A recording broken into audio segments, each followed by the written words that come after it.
So it is my assumption that you're all better at the internet than I am. But just in case, I wanted to kind of walk you through a couple of the websites just to show you kind of what they look like in terms of movie reviews because, well, first of all, movie reviews are going to be the basis, a movie review is going to be the basis of your third reader response. And so you want to find a review that you can really dig into and have a conversation with, so to speak, that you can analyze and respond to. So you want to find one that's of sufficient depth and breadth, let's say. And you also, of course, for the collaborative essay for essay 5, one of the bigger components of that assignment is to find movie reviews that help prove your particular points. Not just general, like this is a good movie, but if you're going to argue that a movie has, spectacular cinematography or production design or dialogue, well, you want to find reviews that back that up. Just like in the research project, you needed to find sources that supported your perspective. Same deal here, except you're looking in a much more narrow way, which in my mind is easier or a little less cumbersome, I would say. So anyway, Metacritic has not been working this morning, so I was going to talk about how it's my favorite, but it's just not loading very well. So Metacritic is a great one. Pretty much works the same as our old friend Rotten Tomatoes here. Now we can have a conversation about whether or not Rotten Tomatoes is good for the movie industry or not, because so many people check it to see, oh, well, it only got 45 on Rotten Tomatoes, so I'm not going to go see it, or I'm not going to rent it, I'm not going to watch it on Netflix or whatever. And I don't know, I mean, doesn't that kind of cut into our our own individual, our own picadillos, our own tastes? I think it kind of does, because don't you have like that movie or that band or that book, that video game that you love that everybody's kind of like, oh really, it's not for me? Well, I feel like that kind of makes you that bad movie that you love, or that corny band or corny song you like, or whatever. Doesn't it kind of help make you who you are? So I don't know.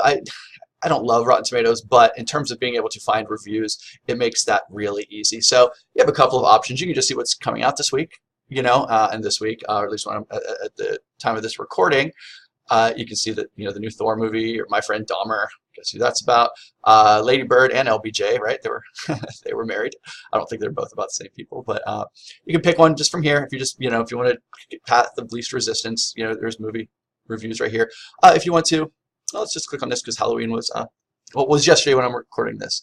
So the best horror movies of all time. Now I see The Shining right there. That's the correct answer. The Shining is the greatest movie of all time, and it's also the scariest. So House of the Devil is a really good one too. If you're not on board with director Ty West yet, you need to. House of the Devil, and especially I like The Innkeepers even better.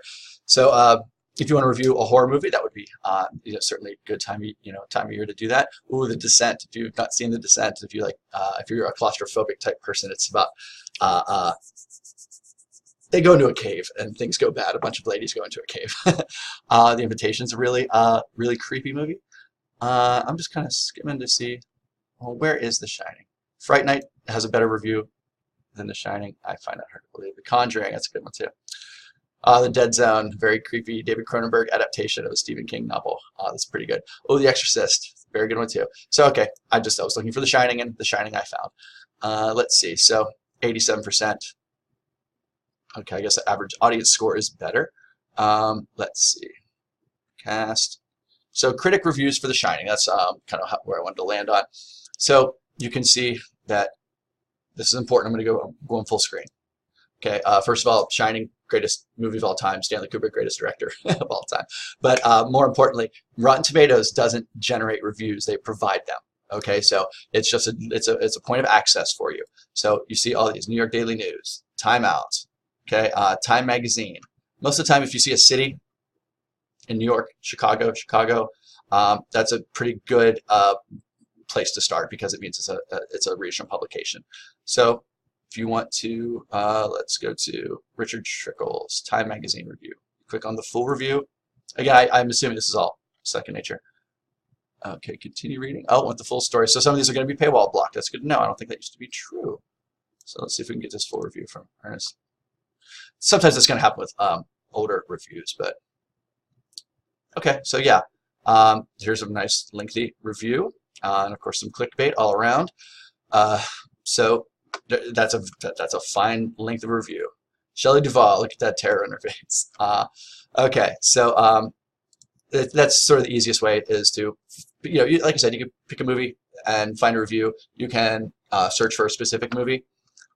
People also liked, oh, The American, that's a very good movie. See, 66%. Not everybody loved it, but I sure did. That movie was very good. Okay, now I'm just making you watch me mess around on the internet. How boring for you. Okay, so Rotten Tomatoes is easily searchable. The MRQE, Movie Review Query Engine, has a very 2002 layout and approach to its interface, I guess, but it's still good for for older ones. Okay, it collects reviews from all over the internet, kind of like maybe like the Internet Archive kind of does. So 121 reviews of The Shining.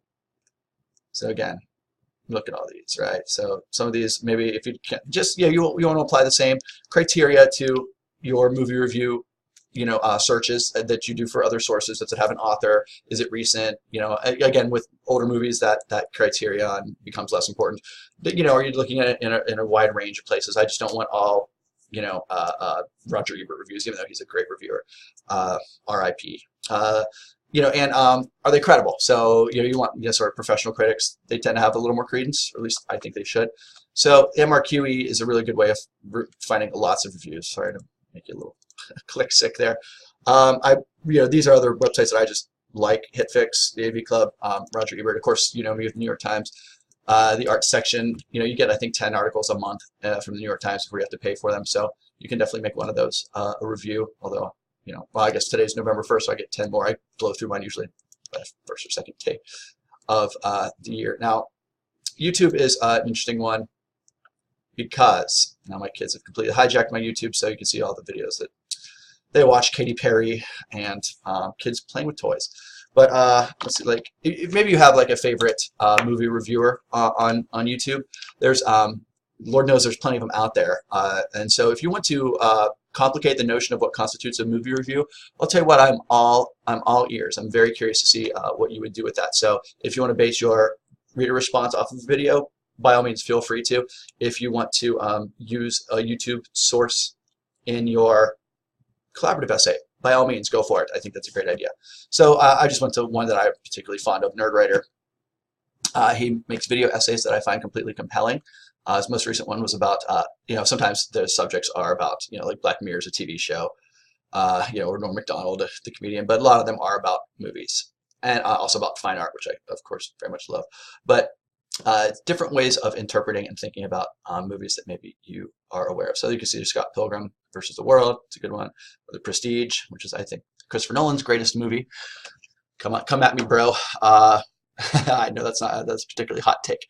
But so if you can also just kind of click around these reviewers and come up with ideas. You might be able to think of it might help make your theme more complex. It might give you an idea for how to sequence your films.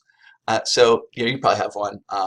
You probably have a movie reviewer of your own. Oh, there's a bad word. So again, the ones about understanding art are just so good about how to appreciate paintings. So anyway, feel free to use YouTube as well. So I don't know, is this the most necessary screencast? Probably, just because I talked about some of the criteria and stuff. But just in case you don't know your way around movie reviews, I wanted to make sure that our standards were sort of aligned. So send me your questions, send me your emails, let me know how things go. I'm always happy when I get an email from you. Yes, you. So keep them coming. Good luck. Have fun.